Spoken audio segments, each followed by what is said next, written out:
జనసేన ఒకటితో స్టార్ట్ చేసి మొదట జీరోగా పోటీ చేయలేదు. ఆ తర్వాత పోటీ చేస్తే ఒక సీటే వచ్చింది.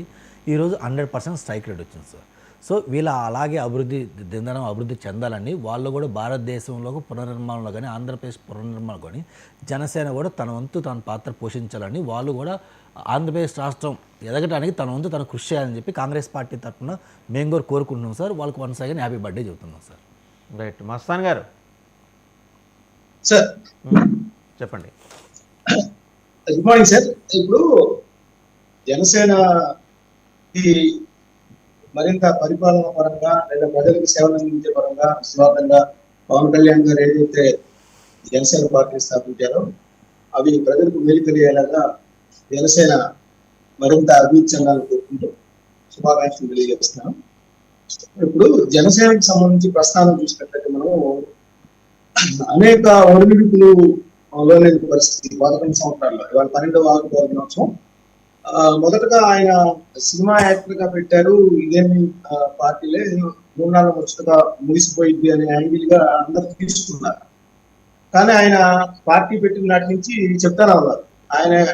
ఆయనకు తనదైన ఆశయాలు ఉన్నాయి. రాజకీయాల పరంగా ప్రజలను చైతన్యవంతం చేయాలి, అవినీతి లేదా అరాచకాలకు వ్యతిరేకంగా జనసేనను తీర్చిదిద్దాలి, ప్రజలను చైతన్యవంతులు చేసి ఒక ప్రజాస్వామ్యయుతంగా పరిపాలన, స్వేచ్ఛాయుత పరిపాలన అందరికీ అందాలనేది ఆయన కోరుకున్నారు. సో దానిలో భాగంగా ఈ 11 ప్రస్థానంలో చూసినట్లయితే మనకి మొదట 2014లో ఇతర పార్టీలకి అంటే బీజేపీ, టీడీపీకి సంబంధించి ఆయన సపోర్ట్ చేశారు, ఎన్నికల్లో పోటీ చేయలేదు. అదేవిధంగా 2019లో చూసినట్లయితే ఆయన ఒంటరిగా పోటీ చేశారు, కేవలం 1 స్థానం మాత్రమే గెలుచుకున్నారు. అదేవిధంగా చూసినట్లయితే మనకి ఆయన 2 స్థానాల్లో పోటీ చేసి ఘోర పరాజయం పాలైన పరిస్థితి. సో అప్పటి నుంచి కూడా ఆయన నాయకత్వం మీద, ఆయన పెట్టిన పార్టీ మీద అనేక నీడలు కమ్ముకున్నాయి. ఈయన అసలు ఈ నాయకత్వం ఉందా, సమర్థత ఉందా, ఈయన పార్టీని నడపగలదా, ఈయన ప్యాకేజీ స్టార్ గా మిగిలిపోయాడు, లేదా చంద్రబాబు నాయుడిని ముఖ్యమంత్రి చేయడానికి ఆయన ఎవరి భుజాల మీద మోస్తా ఉన్నాడు, పల్లకీలు మోస్తా ఉన్నాడు, ఇట్లాంటివన్నీ కూడా ఆయన విమర్శలు ఎదుర్కొన్నారు. ఇవే కాదు, ఆయనకి సంబంధించి వ్యక్తిత్వ ఆనందానికి కూడా ప్రత్యర్థి పార్టీలు ఒడిగట్టాయి. ఆయన 3 భార్యల్ని చేసుకున్నాడని, అదేవిధంగా ఆయనకి ఆ ప్రజారాజ్యంలో కూడా ఆయన వల్ల చాలా మంది నష్టపోయారని, ఇంకా రకరకాలుగా చేశారు. వ్యక్తిత్వ పరంగా వాళ్ళ ఇంట్లో వాళ్ళని తిట్టడం కానీ, వాళ్ళ మదర్ని కానీ, వాళ్ళ పిల్లల్ని కానీ, ఈ విధంగా అన్ని చూశారు.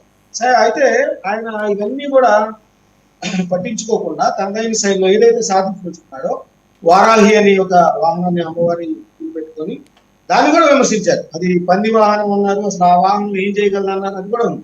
సో అవన్నీ పట్టించుకోకుండా ఆయన ప్రజల్లో చొచ్చుకుపోయారు. వైఎస్ఆర్సీపీ ప్రభుత్వ వైఫల్యాన్ని, ఆ రోజు శాంతి భద్రత పరిస్థితిని, వీటన్నిటినీ కూడా ఆయన చాలా తూర్పారబట్టారు, నిలదీశారు. చాలా అగ్రెసివ్ గా ముందుకెళ్ళే పరిస్థితి కూడా మనం చూసాం. ఆయన ఈ సందర్భంలో విశాఖలో కానీ, జగ్గయ్యపేటలో కానీ కొన్ని నిర్బంధాలు కూడా ఎదుర్కొన్నారు. బయట పర్యటన చేయాలన్నా కూడా ఆయన్ని ఆపివేసిన పరిస్థితి కూడా చూసాం. సో ఇవన్నీ కూడా పటాపంచలు చేస్తూ ఏదైతే ఆయన 2019లో కేవలం శాసనసభలో మాత్రమే జనసేన ప్రవేశించగలిగింది. అది కూడా కొన్ని నెలల పాటు మాత్రమే. ఆ తర్వాత ఆ ఎమ్మెల్యే కూడా వేరే పార్టీకి వెళ్ళిపోయిన పరిస్థితి. అయితే ఈ రోజు చూస్తే అటు లోక్సభలో అడుగుపెట్టింది, శాసన మండలిలో అడుగుపెట్టింది, ఇంకా రాజ్యసభ మాత్రం మిగిలింది. మనకి శాసన వ్యవస్థలో ఆయన దాదాపు అన్ని సభల్లో కూడా రాజ్యసభలో మినహా అన్ని సభల్లో అడుగుపెట్టినట్లయితే.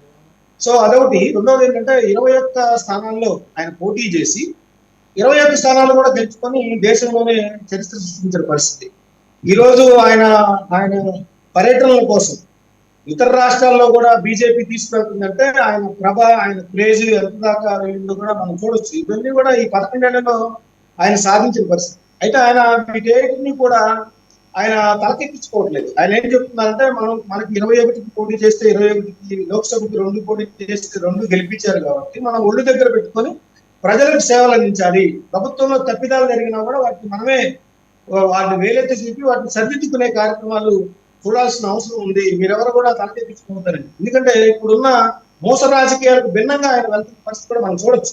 ఇటీవల కాలంలో 3 నియోజకవర్గాల ఇన్ఛార్జీలు చిన్న చిన్న తప్పిదాలకు పాల్పడితే ఏమాత్రం ఆయన ఉపేక్షించట్లేదు. వాళ్ళని పార్టీ నుంచి సస్పెండ్ చేసిన పరిస్థితి.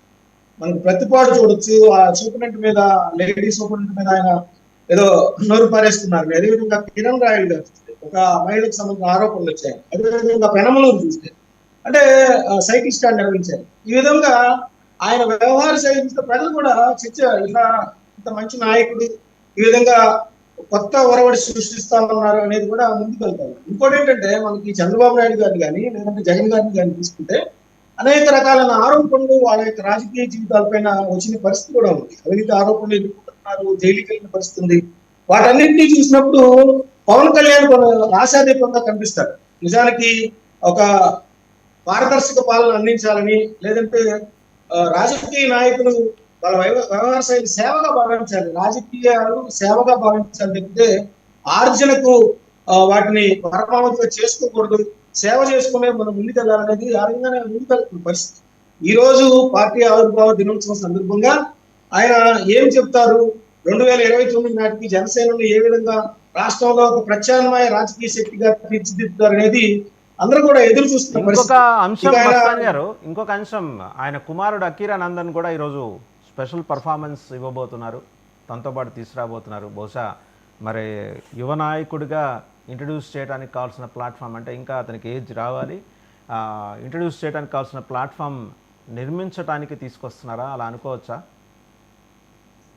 ఖచ్చితంగా అంటే అకీరానందన్ గారిని చూస్తే ఇటీవల కాలంలో వాళ్ళ అబ్బాయికి సంబంధించి ఆయన కొన్ని జాగ్రత్తలు తీసుకుంటా ఉన్నారు. ఇటీవల కాలంలో ఆయన రాజకీయంగా కొన్ని సభల్లో పాల్గొన్నప్పుడు కానీ, లేదా స్పిరిచువల్ గా కొన్ని పుణ్యక్షేత్రాలకు వెళ్ళినప్పుడు కానీ ఆయన వెంట తీసుకెళ్తున్న పరిస్థితి కూడా ఇక్కడ మనం చూసాం. ఇప్పుడు కూడా ఆయన ఓజీ అనే ఒక సినిమాలో నటిస్తున్నారు. దానిలో కూడా ఆయన చిన్నప్పటి పాత్రలో అకీరానందన్ ని ఆ దానిలో ఒక క్యారెక్టర్ కేటాయించిన పరిస్థితి కూడా అక్కడ చూసాం. అంటే అకీరానందన్ ని ఒక యూత్ కి ఐకాన్ లాగా ఆయన వాళ్ళ తనయుడిగా తీర్చిదిద్దుతున్నారు అనేది ఇక్కడ అభిమానులందరూ కూడా అనుకుంటా ఉన్నారు. అది నిజం కూడా కావచ్చు. పార్టీలో కూడా ఆయన ప్రత్యేక ఆకర్షణగా ఈ రోజు నిలుస్తారనేది.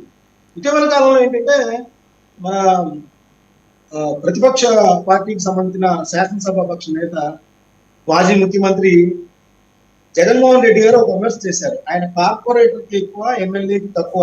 ఒక డిప్యూటీ ముఖ్యమంత్రి స్థాయిలో ఆయన్ని ఆ విధంగా కించపరిచేలాగా మాట్లాడారనేది కూడా చర్చ జరుగుతుంది. దానికి ఈ రోజు పవన్ కళ్యాణ్ గారు సమాధానాలు ఇస్తారనేది కూడా ఆసక్తిగా ఎదురు చూస్తున్నారు. ఇంకోటి ఏంటంటే జనసేనకు సంబంధించి జన సైనికులు అనేక త్యాగాలు చేస్తున్నారు. వాళ్ళు ఈ 11 ఏళ్ల కాలంలో అనేక కేసులు కానీ, లేదంటే ఇతర పార్టీలకు సంబంధించి విమర్శలు కానీ ఎదుర్కొని ఆయన వెంట నిలిచిన సందర్భంలో పదవుల పంపిణీ సందర్భంగా వాళ్ళకి అన్యాయం జరుగుతుంది. సో దానికి సంబంధించి కూడా వాళ్ళకి ఏ విధమైన దిశానిర్దేశం చేస్తారనేది కూడా చూడాల్సిన పరిస్థితి ఇక్కడ ఉంది. రైట్ అండి, మనతో పాటు టీడీపీ విజయ్ కిరణ్ గారు కూడా జాయిన్ అయ్యారు. ముందు ఒకసారి వారి దగ్గరికి వెళ్దాం, మళ్ళీ